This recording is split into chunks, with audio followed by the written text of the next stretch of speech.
We coming through like what? We coming through like what? We coming through like what?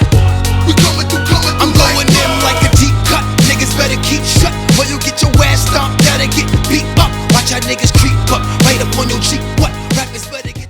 У нас сейчас перед вами замена рефери. Вместо Буларкиева Мирбека Бапанов Телек, судья международной категории, мастер спорта по тайскому боксу. Ну а сейчас, дорогие зрители, болельщики, перед вами, не постесняюсь сказать, один из супербоев. Весовая категория 66 килограмм. Двухкратный чемпион Кыргызской республики по боям без правил. Двухкратный чемпион Евразии. Чемпион WF Pro Fight 1, 2, 3. Спортклуб «Боец». Боевой псевдоним Тайсон. Келдибеков Кана. Dilim kurç kızıl menin gelegin. Bilim cana güç menin biz. Dünölükö жетебиз беребиz арнап келегин. Элим кыргызым өчтү дебегин. Дайым жакшылык умтул бир алдыган элегин. Жигит сен да сезе бил, ишен келет кезегин. Желбиреткин бийиктикте кыргызымдын желегин.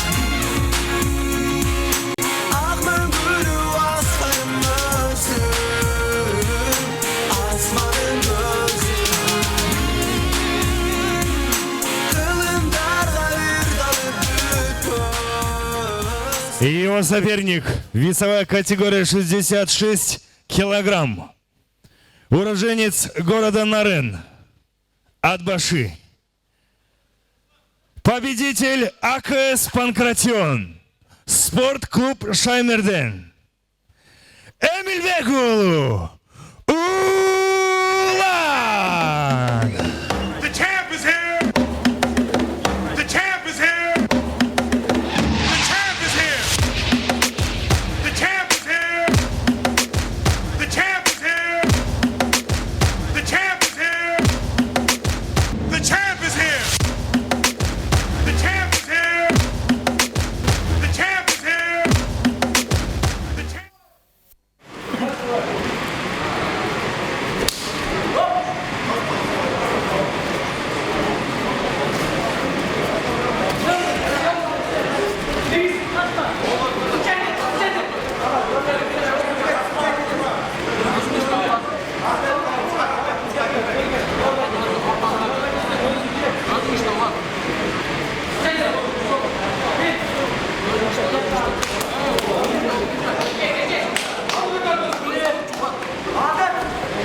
Техническим нокаутом победу одержал Кельдибеков